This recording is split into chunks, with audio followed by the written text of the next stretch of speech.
पूरे देश के जो केंद्रीय विद्यालय इसमें 8,88,000 प्रवेश कितनों को मिला है?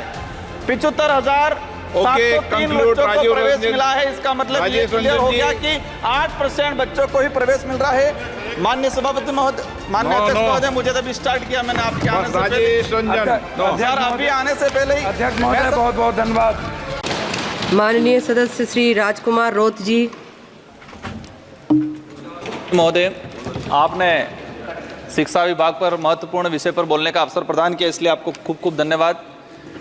देश के जो अंदर जो शिक्षा के जो हाल हैं, वर्तमान जो परिस्थिति में जिस तरह से देश ग्रोथ कर रहा है, उसके साथ जो एजुकेशन डिपार्टमेंट के अंदर जो क्वालिटी आनी चाहिए थी वो आज नहीं आ रही है। आज हम सब जब यहाँ हैं, मैं आज एसटी कैटेगरी से आता हूँ, यहाँ पर आया हूँ, इसके पीछे दो कारण हैं। एक तो मेरे समुदाय का प्रमाण पत्र और दूसरा एजुकेशन। अगर एजुकेशन नहीं होता तो मैं आज यहाँ तक पर नहीं पहुँच पाता। शिक्षण व्यवस्था की अगर बात करें, वर्तमान में जो भौतिक स्थिति आदिवासी इलाके की अगर बात करें विशेष करके, तो सबसे पहले भौतिक स्थिति क्या है? वहाँ पर कमरे नहीं है, बिल्डिंग नहीं है, चार दीवारें नहीं है, शिक्षण व्यवस्था, वहाँ पर अध्यापक नहीं है। हम बड़ी बड़ी बात कर लेते हैं, हम कहते हैं देश ग्रोथ हो रहा है, ये हो रहा है, विकास की ओर जा रहा है, लेकिन मैं आज दावे के साथ कहता हूँ कि देश के आदिवासी इलाके के अंदर जब बारिश होती है तो 70% विद्यालय को खाली कर दिया जाता है, क्योंकि वो बिल्डिंग बैठने के लायक नहीं है। आज देश के ये हालात है। मैं राजस्थान के दक्षिणी इलाके से आता हूँ, संसदीय क्षेत्र बांसवाड़ा से, वहाँ पर 78% आदिवासी बाहुल्य क्षेत्र हैं। वहाँ पर मेरे उस इलाके के अंदर हायर एजुकेशन हो या अपर एजुकेशन हो, उसमें स्थिति ये बनी हुई है कि एक एक कमरे के अंदर, सभापति महोदय, मैं मंत्री महोदय के ध्यान में लाना चाहूँगा कि देश के उस ऐसा कोना भी है जहाँ पर 3-3, 4-4 क्लास के बच्चे एक रूम में बैठते हैं, 6वीं, 7वीं, 8वीं, 9वीं, और हम दावा कर रहे हैं कि देश को गति की ओर, प्रगति की ओर ले जा रहे हैं, अमृत महोत्सव की ओर ले जा रहे हैं। एक कमरे में 4 क्लास के बच्चे बैठेंगे, टीचर किसको पढ़ाएगा? और वो बच्चा डिग्री प्राप्त करके कहाँ जाएगा, क्या करेगा आगे जाके? उसका भविष्य अंधकार में जा रहा है। माननीय सभापति महोदय, देश के वर्तमान के अंदर जो पॉलिसी ला रहे हैं, नई शिक्षा नीति मेरी समझ के अनुसार प्राइवेटीकरण को आगे बढ़ाने का नीति है। इसमें सीधा सा एक ला दिया गया है कि 6 साल का बच्चा होगा वही पहली क्लास में एडमिशन लेगा।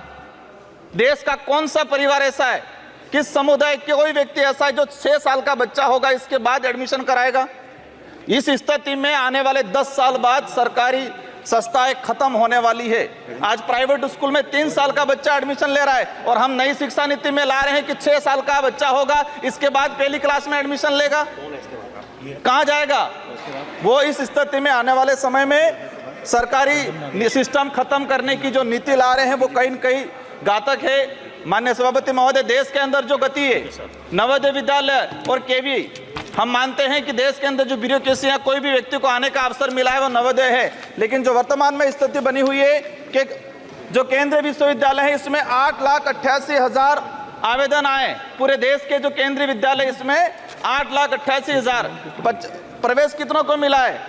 75,703 बच्चों को प्रवेश मिला है। इसका मतलब ये क्लियर हो गया कि 8% बच्चों को ही प्रवेश मिल रहा है।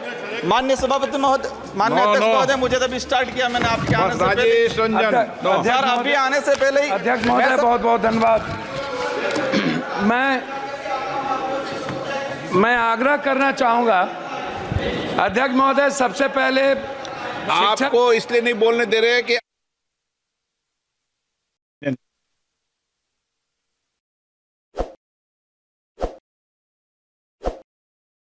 ताज़ा खबरों के लिए विजिट करें द फैक्ट इंडिया की वेबसाइट और डाउनलोड करें द फैक्ट इंडिया ऐप।